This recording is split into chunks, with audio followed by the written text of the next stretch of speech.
montrer comment mes travaux dans ce domaine de l'imaginaire s'enracinent à la fois dans la réalité d'observation expérimentale et clinique, mais surtout, j'aimerais rappeler en quoi les apports des données créatrices des structures anthropologiques de l'imaginaire n'ont jamais cessé d'orienter ma passion pour l'imaginaire. Dans ce but, je vais articuler ce propos autour de deux termes aptes à marquer l'évolution de la conception de l'imaginaire selon Gilbert Durand. D'une part, la structure. Ce mot-clé signifie en premier lieu que ces formes sont dynamiques et sujettes à transformation. Secondairement, qu'elles constituent des modèles taxinomiques et pédagogiques, c'est-à-dire pouvant servir à la classification et même à modifier le champ imaginaire. Après la structure, d'autre part, bien entendu, le système. Ce substantif est très peu employé dans le cadre des structures, mais il est à comprendre selon une acception ultérieure, je dirais sous l'angle d'une complexité constitutive d'éléments. En effet, ce terme n'est pas retenu d'emblée par Gilbert Durand afin de désigner la cohérence unifiée des régimes et structures qu'il envisage. Je cite sur ce point très rapidement la fin de l'introduction des structures. Il nous restera, dit Gilbert Durand, à expliquer en se fondant sur la réalité archétypale de ces régimes et de ces structures, une philosophie de l'imaginaire qui s'interroge sur une forme commune qui intègre ces régimes hétérogènes et sur la signification fonctionnelle de cette forme de l'imaginaire et de l'ensemble des structures et des régimes qu'elle subsume. Soutenant la pertinence d'une perspective philosophique qualifiable de phénoménologique, Gilbert Durand précise dans sa conclusion son choix d'une approche épistémologique ouverte à partir de laquelle ce qu'il a cherché, je cite, ce sont des structures, non une totalitaire infrastructure. Car pour lui, et sa leçon est à méditer, je cite, tout système exploitant un régime isomorphe exclusif se ferme a priori à un humanisme plénier. Sa position consiste ainsi à affirmer non pas une thèse unifiée de l'imaginaire, mais à se contenter d'une vision quasi populaire. L'on peut s'interroger cependant pourquoi l'auteur des structures anthropologiques s'est appliqué dans son travail initial à expliciter les régimes de l'imaginaire sous un angle hétérogène et non selon une forme commune, ou encore pour quel motif il précise avoir recherché des structures et non une totalitaire infrastructure. Or, nous avons une réponse à cette question. Nous en prendrons connaissance plus loin à partir d'un commentaire de Gilbert Durand lui-même. Donc, je commence par Gilbert Durand et je terminerai par un texte d'une page qui est très important, vous verrez, de Gilbert Durand. Toutefois, il est vrai que cette question, envisagée sous l'angle d'une approche systémique de l'imaginaire, cette question de l'unité de la théorisation de Gilbert Durand, si on peut parler de théorisation, est envisagée sous une approche systémique de l'imaginaire. Si cette question a fait l'objet, pour ce qui me concerne en tout cas, de plusieurs travaux. De plus, dans le cadre de ce propos, ne s'agit-il pas simplement de montrer en quoi l'Athénophe peut se comprendre selon une perspective systémique. Concernant notre expérimentation, puisque j'y viens, il faut dire tout d'abord qu'elle ne laisse pas libre cours à l'imaginaire de se déployer, mais qu'elle l'enserre pour mieux le contenir dans une perspective codifiée selon un modèle représentatif des structures. Dans son ensemble, la tâche impliquée par notre archétype test à 9 éléments, ou AT9, consiste à composer un dessin sur une feuille blanche de format 21-27 avec un crayon à papier numéro 2 sans règle ni gomme. C'est cela à partir de 9 termes, soit une chute, une épée, un refuge, un monstre dévorant, quelque chose de cyclique qui tourne, qui se reproduit ou qui progresse. Un personnage, de l'eau, un animal, oiseau, poisson, reptile ou mammifère, du feu. Après l'exécution du dessin, son auteur doit compléter son travail par une explication ou un récit sur sa réalisation et le terminer en remplissant un questionnaire s'y rapportant. Avec l'AT9, il s'agit d'une technique standardisée impliquant une activité figurative expliquée par un test. Cette élaboration créatrice de représentation, que nous pouvons qualifier d'univers mythique, comporte ainsi deux catégories de composants expressifs. En résumé, un univers mythique AT9 consiste à mettre en œuvre un processus créatif de sens, à la fois gestuellement figuratif et dynamique, ainsi qu'une suite d'idées aptes à confirmer simplement le sens propre à la figuration ou plus profondément à en dévoiler un sens plus culturel ou même à révéler une perspective plus spirituelle. Les processus créatifs de l'imaginaire dans l'AT9. Notre perspective d'analyse des documents AT9 sera d'ordre, bien entendu, systémologique, sinon systémique. Dans ce but, la description des documents réalisés ne sera pas limitée à la seule référence à une image simplement perçue, que nous qualifierons dans ce cas d'état repère. Elle sera fondée sur deux catégories de notions fondamentales issues des travaux de Stéphane Lupasco. Il s'agit du couple antagoniste de caractéristiques hétérogénéisation, homogénéisation.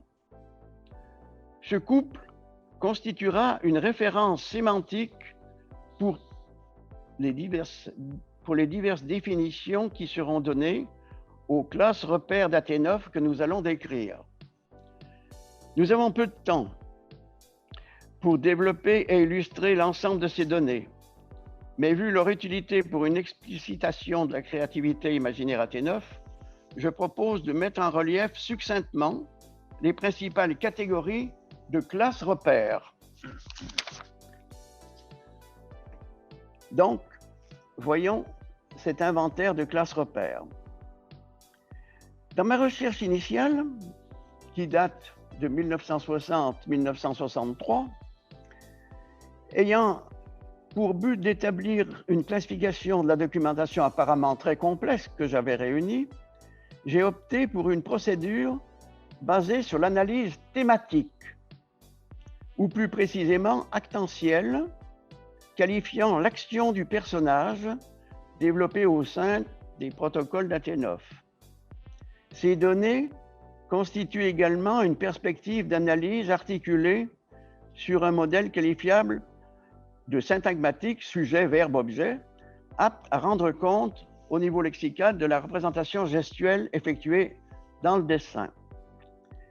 Ces processus figuratifs engendrent dans l'AT9 deux catégories principales de réalisation d'univers mythiques, les formes héroïques et mystiques. Voyons tout d'abord les univers mythiques. On peut regarder la figure 2. Voilà, on peut la projeter. Dans ce cas, l'auteur précise avoir représenté un mythe connu lui ayant permis d'intégrer tous les éléments proposés. À cette époque, il n'y avait pas d'obligation de faire un récit, donc il a simplement indiqué cela. Ça, c'est l'un des deux premiers AT9 que j'ai obtenus. L'autre catégorie, l'univers de type mystique, que nous pouvons voir maintenant,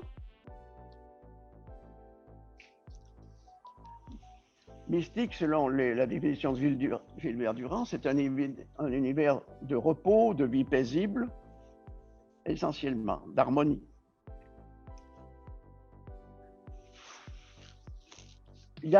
On a une explication, voilà, je peux la lire rapidement. Dans l'abri de la maison refuge, quand tous les monstres sont maîtrisés, quand est fini le temps des combats, qu'il est doux de lire ou de rêver. Le feu n'est que chaleur et lumière, la pluie tombe à petit bruit sur le jardin qui reverdit. Le chat est là qui ronronne, la pendule rythme le temps qui s'immobilise, temps de pause, de ressourcement, de plénitude, avant d'autres affrontements peut-être. La classification des réalisations AT9 que nous venons de voir, que nous avons qualifiée de thématique, est articulée sur une détermination de la relation sujet-objet, sujet-verbe-objet. Elle est en soi relativement aisée à mettre en œuvre. On ne manque pas cependant de remarquer que l'organisation actentielle concernée, donc sujet-objet, n'est pas systématiquement réalisée en utilisant la totalité des 9 éléments. Cela signifie que certains termes proposés dans la consigne comportent une représentation ou une fonction ou encore une signification symbolique peu compatible avec le thème central de la production, qui donc, lui, est défini autour du personnage et de son action. Il est remarquable que ces divergences sémantiques se comprennent ordinairement selon une acception opposée à la signification principale de la séquence étudiée, c'est-à-dire celle que véhicule l'action du personnage. Tout se passe comme si l'analyse de l'imaginaire d'une production AT9 nécessitait de distinguer un processus signifiant actualisé d'un processus potentiel opposé et de ce fait en tension avec le précédent. J'ai d'ailleurs qualifié le processus actualisé de force de cohésion depuis mon premier article. Quant aux éléments fonctionnellement extérieurs au processus thématique actualisé, certains d'entre eux vont subir une transformation afin de s'y intégrer. Ainsi, dans la structure mystique, le monstre et l'épée perdront leur fonction agressive et de danger actualisé qu'ils ont dans la polarité héroïque. Ils seront, par exemple, dans notre exemple que nous avons vu il y a un instant, représentés sous forme d'emblèmes ou de figurations décoratives. D'autres éléments resteront non intégrés à la thématique imaginaire de l'ensemble. Ce qu'il faut comprendre, c'est que ces deux polarités héroïques et mystiques, ou ces deux univers mythiques, fonctionnent de façon antagoniste, ainsi qu'on l'avait suggéré initialement, c'est-à-dire que un thème héroïque peut être, dans la série que nous avons observée, plus ou moins héroïque. Là, on ne va pas perdre parce que le temps a passé, mais j'avais effectivement des exemples dans lesquels on a des thèmes surhéroïques, c'est-à-dire des thèmes dans lesquels il y a uniquement le combat d'un monstre, d'un personnage contre un monstre avec une épée. Les autres éléments du test ne sont pas utilisés par une exécution, disons, extrêmement rapide de la part de son auteur. On peut avoir inversement des thèmes que j'ai appelés mystiques détendus, c'est-à-dire des termes dans lesquels le combat n'a plus lieu, mais il est potentiel, il est en réserve. On voit le personnage, le monstre à proximité, représentant un risque pour le personnage qui, lui,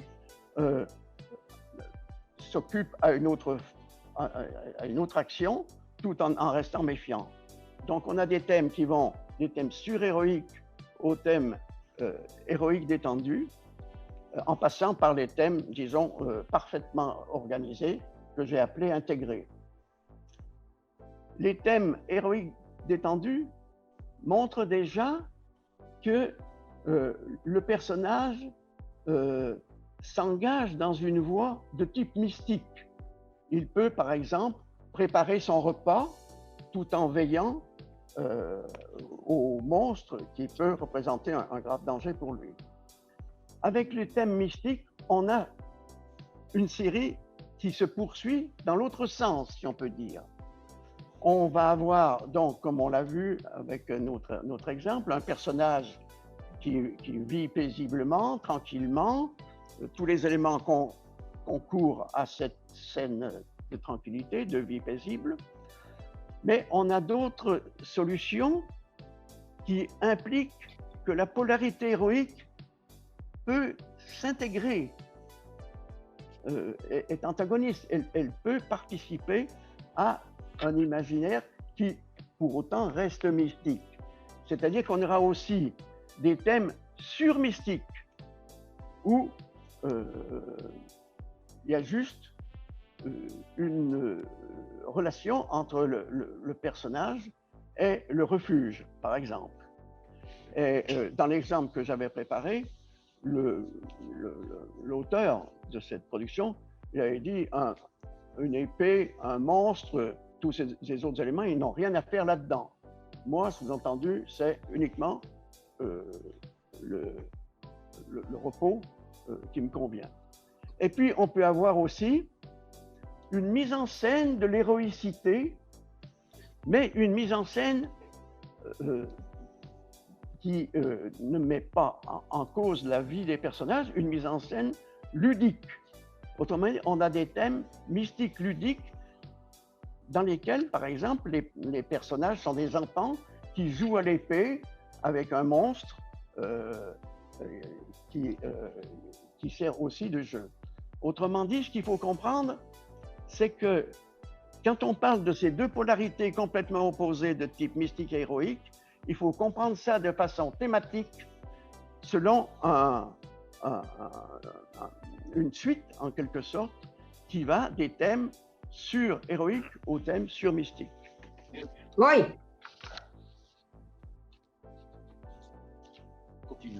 Continuons. Coupez vos micros, s'il vous plaît. Voilà. Donc là, j'ai éliminé. Alors, donc, on a les thèmes... Sem a casa de criança. Casa de criança. Non, non, continue.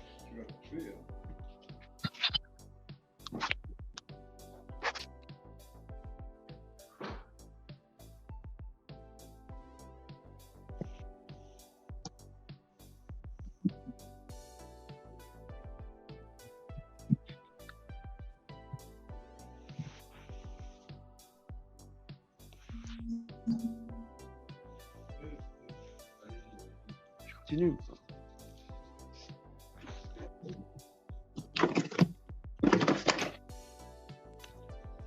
Donc, on a une deuxième catégorie de classes repères que l'on peut appeler formelles. On peut estimer en effet que ces formes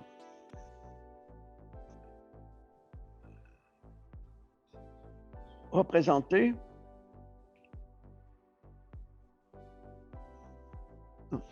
attendez, je vais prendre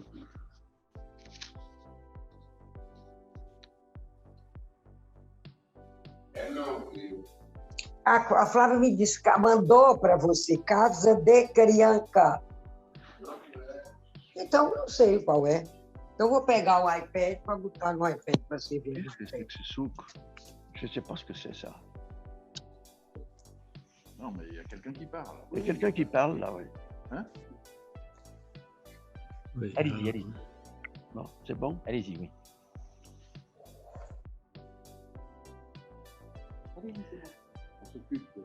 Avec la T9, d'une façon plus abstraite, si on peut dire, il s'agit de construire un espace figuratif. L'on peut estimer en effet que ces formes sont déjà intégrés parce que représentables au potentiel figuratif des sujets sollicités par cette expérimentation. Cela, il faut le préciser, conformément aux travaux de la représentation de l'espace chez l'enfant, inspirés par Piaget. Il s'agit à ce propos de données auxquelles se réfère Gilbert Durand dans sa conception des caractéristiques de l'espace comprises au sein de l'espace fantastique, ou encore l'inventaire statistique des types de structuration de l'espace établi par un auteur qui s'est intéressé à la psychologie de l'enfant, Jean Lemaine, Poule d'Edis, c'est-à-dire que les représentations simplement figuratives vont de représentations hétérogènes, simplement posées les unes à côté des autres, sans ordre, et puis vient une topologie plus structurée pour finir par des productions qui utilisent les trois directions de l'espace, et voire même, ainsi que Gilbert Durand le décrit pour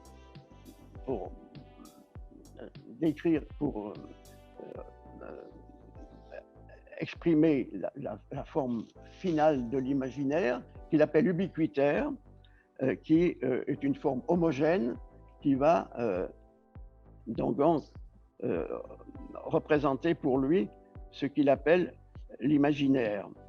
C'est une forme qui passe par l'espace euclidien, en quelque sorte, les trois dimensions, mais qui va presque au-delà.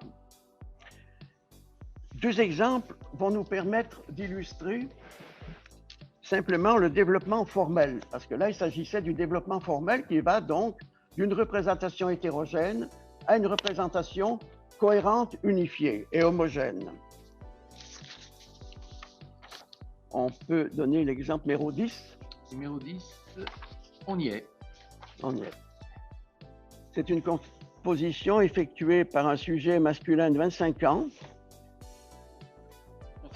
Ça remonte aussi, cette production-là, au début de la recherche, en 1961, et explique l'absence de précision écrite. Le commentaire indiqué s'inspire de quelques données oralement indiquées par l'auteur. Donc, on n'a pas de texte là. Donc, on a là un exemple de production formellement structurée, cette fois, à tendance figurative abstraite. Elle est symétrique et géométrisée. Et la partie centrale est une sorte de symbolisation de l'épée qui est plantée dans le monstre qui est dans la partie inférieure. Donc là, on a une forme géométrisée. Une représentation maintenant à l'opposé de cette représentation unifiée, c'est la figure numéro 11. Elle arrive.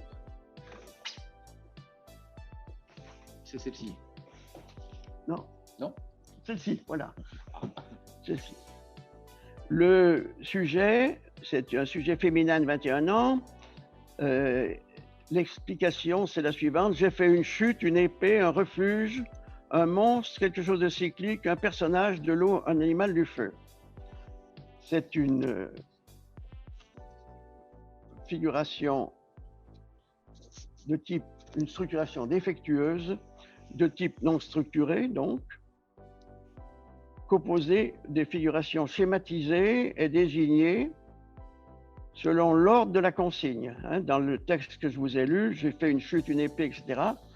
C'est indiqué dans l'ordre de la consigne. Notons qu'il s'agit dans ce cas d'une forme de déstructuration chez un cas clinique qui cédera sous le traitement et sera suivi d'une restructuration, c'est-à-dire d'une réalisation à nouveau structurée.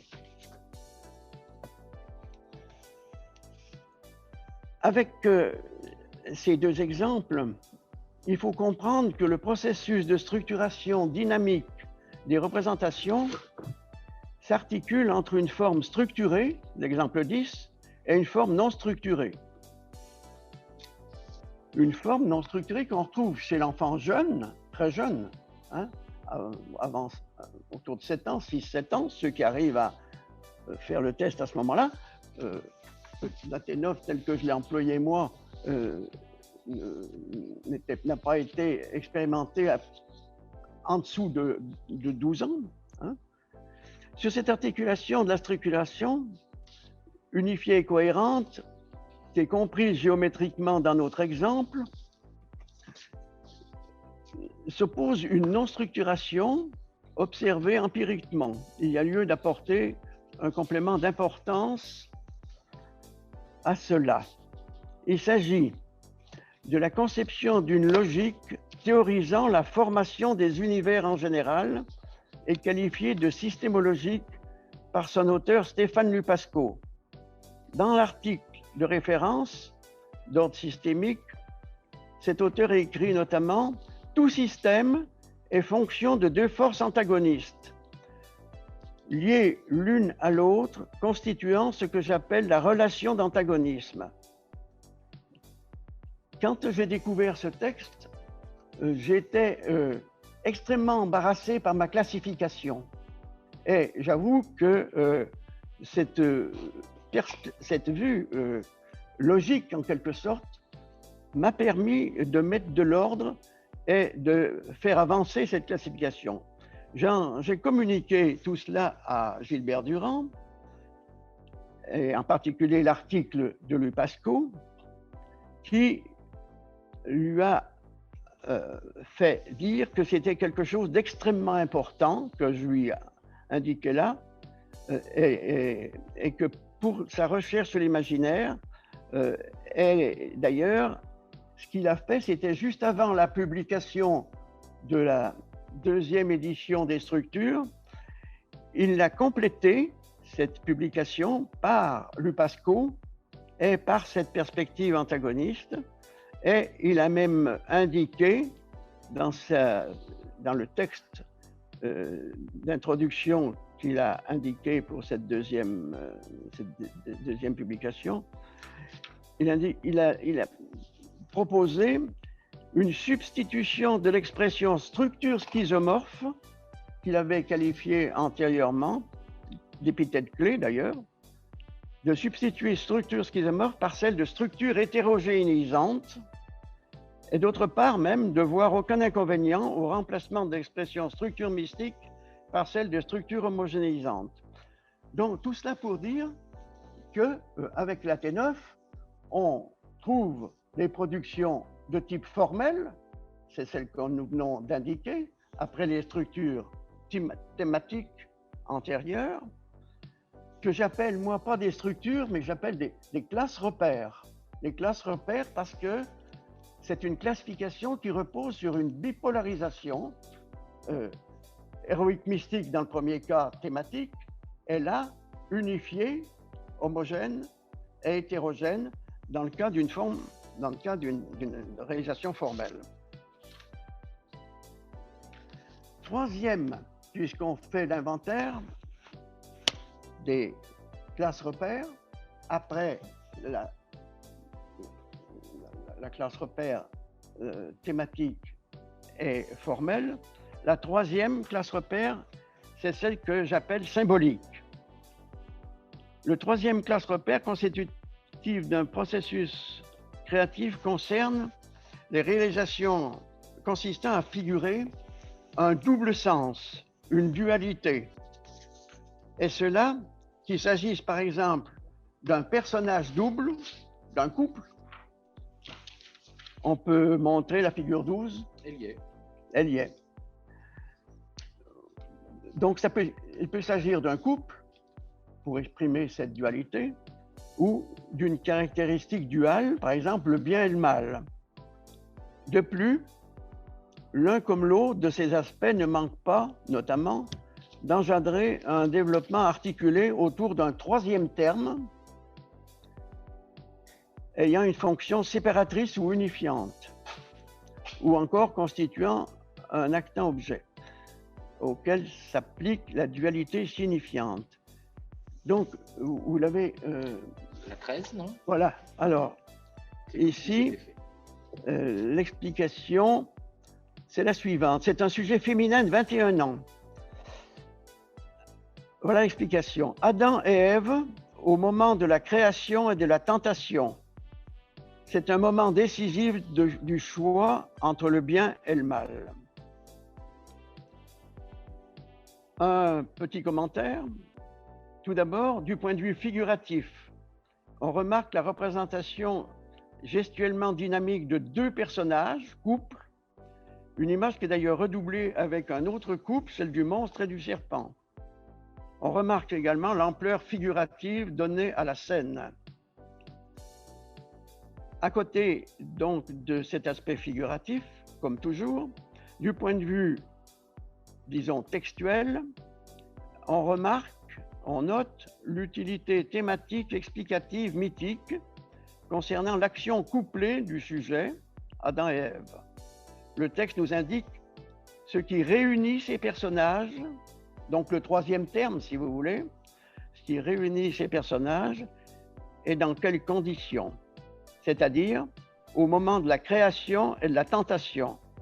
C'est le moment décisif du choix entre le bien et le mal. Donc, voilà une première catégorie de réponse de type symbolique. L'autre catégorie, exemple 13, ah ben voilà, c'est une composition donc réalisée par un sujet masculin de 21 ans. L'homme seul, face à deux modes de vie, l'une trépidante, excitante, pleine d'imprévus, l'autre calme, reposante, sereine. La première est représentée par l'horloge, figure du temps qui s'évapore vite. L'autre par la maison, symbole de paix, de sûreté et d'éternité. Un petit commentaire. Du point de vue figuratif, on observe la représentation gestuelle du personnage, sa posture repliée, avec son emplacement au milieu d'une rivière séparant les deux mondes, auquel se réfère sa pensée. Du point de vue d'une expression signifiante, on remarquera un texte sommaire, certes, mais explicite, complétant la figuration, expliquant son sens profond, c'est-à-dire deux modes d'existence ressentis par le personnage. Donc, cette fois, on a donc les termes du bien et du mal, le dualisme exprimé, et le personnage, c'est au fond l'objet sur lequel les choses se projettent. C'est l'inverse de la situation antérieure. Donc voilà la troisième catégorie de réponse que j'appelle symbolique, bien entendu. Et maintenant la dernière catégorie de classe repère, que j'appelle évolutive. Avec cette quatrième catégorie de processus, on rencontre des productions qui représentent une image de l'évolution existentielle du personnage et ou de son contexte de vie. Cela se déroule généralement en premier lieu par un bilan des épisodes vécus. Continue. Des épisodes vécus, passés et présents, ou encore compris dans un futur significatif pour le personnage. Selon la connotation affective, sociale, philosophique ou religieuse donnée à cette étape, plusieurs voies constituent les issues évoquées.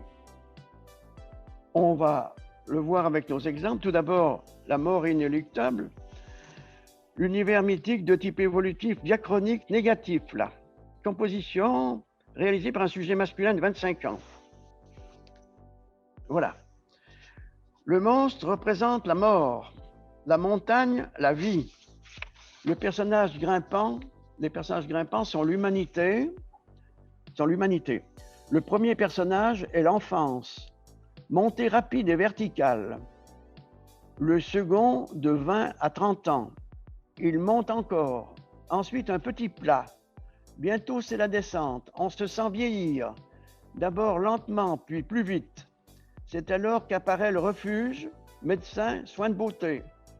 Puis, malgré cela, vient la vieillesse, l'homme au dos voûté. et au pied de la montagne, la mort représentée par l'homme pris sous le pied du monstre.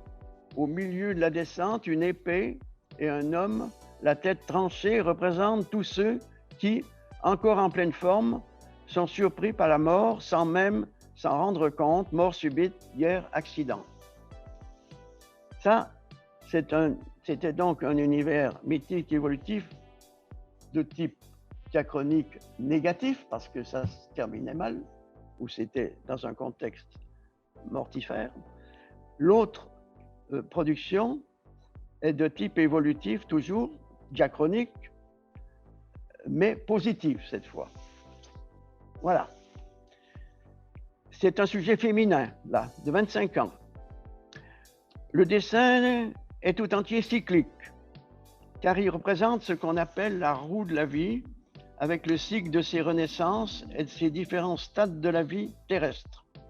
Le monstre représente l'illusion qui dévore les hommes, le feu, les flammes de l'enfer. L'épée ainsi que les autres armes symbolisent la guerre. La cascade, chute d'eau, la rivière apportant l'eau, élément bienfaisant qui permet la vie, culture, herbe dans les pâturages. La vache est l'amie de l'homme car elle donne son lait. Le temple est le refuge où l'homme aime s'abandonner quand il est torturé par son désir ou son ignorance. C'est toujours les Portugais. Le temple est le refuge où l'homme aime s'abandonner quand il est torturé par son désir ou son ignorance. Enfin, le personnage, le Bouddha, indique aux humains la voie qui permet de quitter ce cycle sans cesse renouvelé des souffrances et des plaisirs nocturnes en indiquant les écritures saintes. J'ai choisi de représenter ce thème bouddhique car il traite du monde, de la vie, et on peut y mettre tous les éléments voulus.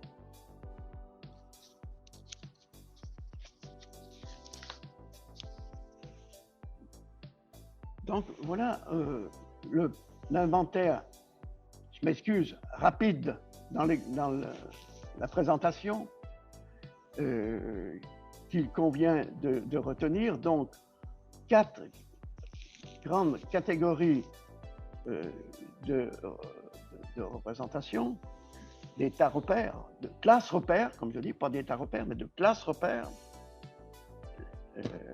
figuratives, thématiques, formelles, symboliques et évolutives. En troisième lieu,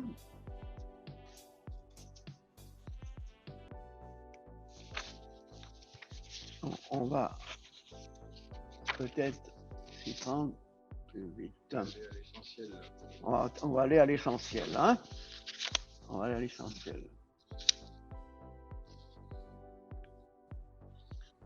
Bon, là, je refaisais, si vous voulez, un résumé rapide de ces 4 rubriques. Nous venons en dire quelques mots, donc on peut s'arrêter là. Alors, maintenant, essayons de faire une synthèse de tout cela. Les classes repères de processus créatifs que nous venons de résumer constituent des groupements par couplage, héroïque mystique, hétérogène, homogène notamment, auxquels s'ajoutent les couplages symboliques et évolutifs. Si l'on cherche parmi eux le processus le plus apte à s'inscrire dans une perspective systémique, ou mieux encore de la susciter, il faut s'arrêter au processus formel et à un moindre degré au développement thématique. Concernant le processus formel, constitué par le couplage hétérogénéisation-homogénéisation, nous avons retenu déjà sa portée systémique, qualifiée de systémologique par Lupasco et accréditée par Gilbert Durand dans cette perspective. Aussi, ne reviendrai-je sur cet aspect que pour affirmer son intérêt, en particulier s'agissant de comprendre le parcours créatif de l'Athénophe. S'agissant du processus thématique, l'affirmation d'une caractéristique systémique ne peut être fondée sur une simple qualification verbale. telles que production héroïque intégrée, par exemple. D'un autre, affirmation systémique, d'un autre côté, si vous voulez, affirmation systémique, il faut démontrer que les éléments de la composition jouent chacun un rôle utile dans le développement de la thématique. Dans ce but, nous avons établi un modèle d'analyse que nous n'avons pas eu le temps de développer ici, bien entendu. Il s'agit du diagramme actantiel. Son utilisation permet de transformer les rôles tenus dans la T9 par les différents éléments du test en dynamisme actantiel permettant d'établir le système des actants d'un AT9 donné.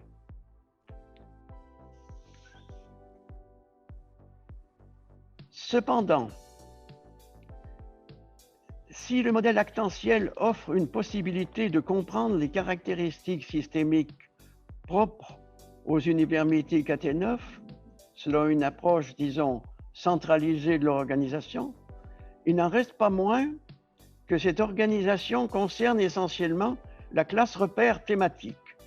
Une conception systémique plus générale doit pouvoir intégrer les 4 étapes de classe repère que nous avons décelées dans nos documents. Donc, après ces données, je m'excuse d'une rapidité excessive, pour toutes sortes de raisons d'ailleurs. Il faut revenir à la proposition que j'ai faite initialement concernant le texte de Gilbert Durand, qui donnait en quelque sorte une solution à la question que j'ai posée d'entrée, c'est-à-dire pourquoi l'auteur des structures a-t-il envisagé initialement celle-ci en tant qu'ensemble de structures et de régimes non unifiés de l'imaginaire. Donc je vais clore en vous lisant ce texte de Gilbert Durand qui m'avait été remis personnellement à la suite de discussions longues et nombreuses que nous avions eues sur ce thème. Voici ce texte. Certes, je me suis tout le temps rendu compte de la complexité des objets anthropologiques, entre autres. Mon appel à Lupasco en est témoin. Il fut un précurseur des systémiques en doublant, pour ainsi dire, tout phénomène actualisé par une altérité potentielle. Mais lorsque j'ai formulé les structures, à la fin des années 50, je ne possédais ni les concepts de complexité, Morin, 1980-90, ni ceux de systémique, Bertalanffy, traduction 1973. J'utilisais donc la notion de structure, avec quelques réticences que traduisait l'épithète de figurative. Ma recherche est partie d'un dualisme aristotélicien banal, diurne-nocturne, qui s'est vite gauchi en un triadisme prometteur et même sous l'influence jungienne, un tétradisme avec l'utilisation des couleurs du tarot. C'était introduire un tiers donné dans clé de toute systémique. 2 remarques laissaient pressentir le développement systémique que Yves Durand donne aux structures. M'excuse de me citer là. La superposition dans un donné, Lupasco, d'une zone actualisée et d'une zone potentialisée, en tension ou opposition l'une à l'autre. Le fait que les régimes, 2 ou 3, et même les structures, ne sont que des outils théoriques.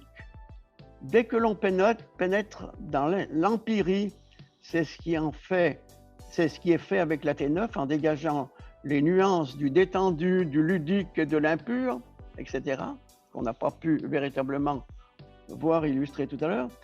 Et c'est ce que j'ai moi-même bien vite pressenti avec les tableaux des structures, avec la substantification symbolique par rapport au schématisme verbal ou même épithétique. Tout objet symbolique est polysémique et peut laisser transparaître les polarités contraires, avec également l'objet historico-culturel où tout bassin sémantique est gros de phases ruissellement, partage des eaux, delta, méandre, complexe et même confuse, n'atteint une qualification et un choix précis que dans les phases qualificatives soit le nom du fleuve, l'aménagement des rives. Se pose alors le problème du motif dominant, leitmotiv, ou motif directeur, soit dans le cas d'une dominante dans un objet symbolique, soit dans le cas des constituants d'une dénomination, baroque, classique, décadent, etc., dans le cas de l'objet culturel. Cette élucidation n'est pas passible d'une statistique banale où joue la loi du plus grand nombre. Je commence à entrevoir, en partant des statistiques sorokiniennes, que les indices leitmotiv, voire l'exemple en musique, sont repérables simplement par une redondance différentielle par rapport à un autre objet symbolique, un autre champ culturel.